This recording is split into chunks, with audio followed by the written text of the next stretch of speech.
नमस्ते। अभी अभी आपने न्यूज़पेपर में ये एक बात पढ़ी होगी, साक्षी मलिक नाम तो सबने सुना है ना। कुश्ती में अभी उसने स्वर्ण पदक जीता।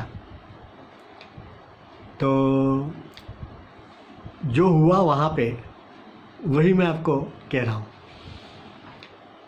कि साक्षी जो है वो अपने दूसरे राउंड में ही कुश्ती में आउट हो गई, हार गई, तो उसको बाहर निकाला। अब उसमें होता क्या है कि वहाँ के जो नियम है उसके हिसाब से कि यदि आपको जिसने हराया है वो आखिरी तक पहुँच जाता है तो उसके साथ फिर से आपको लड़ने का मौका मिलता है। तब तक आप बाहर बैठे रहते हैं। तो साक्षी को हारने के बाद यही हुआ कि उसको बाहर बिठा दिया गया। अब उसको राह देखनी थी कि वो सामने वाली जो लड़की है वो जीत करके आखिरी तक पहुंचती है क्या। तो पहुंच गई। करीबन 2 घंटे का ये बीच में समय मिलता है। उसने दूसरे भी 1-2 कुश्तियाँ जो लड़ी, तो वो देख कर के साक्षी ने अपनी रणनीति तय कर ली कि वो लड़की किस प्रकार से लड़ रही है, उसके क्या प्लस पॉइंट है, क्या अच्छे ये है, क्या उसकी गलतियाँ क्या होती है, कैसे होती है। तो ये बाहर बैठ कर के उसने साक्षी ने बराबर से देख लिया। और जब साक्षी को मौका मिला फिर से उसके साथ लड़ने का, तो आपको मालूम होगा, पेपर में पढ़ा होगा कि साक्षी 5-0 से पीछे चल रही थी, लेकिन उसने अपना जो स्पिरिट है वो नहीं छोड़ा।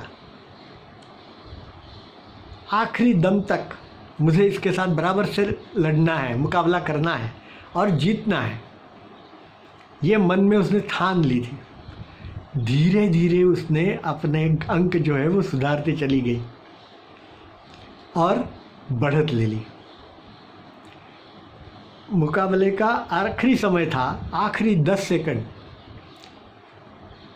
और उसमें उसने बढ़त लेकर के उसको हरा दिया।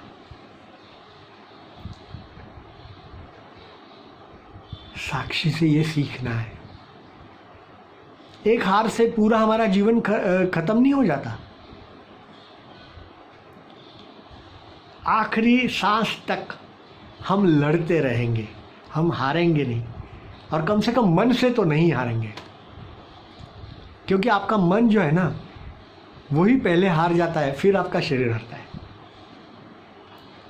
यदि मन में आप ठान लेते हो कि मुझे ये करना है तो आप कर सकते हो। तो ये चीज़ बच्चों हमेशा याद रखनी है कि हमें आखिरी दम तक लड़ना है, मुकाबला करना है और जीतना है। ये यदि आप एक बार तय कर लो तो आपको कोई नहीं हरा सकता। सोचिए।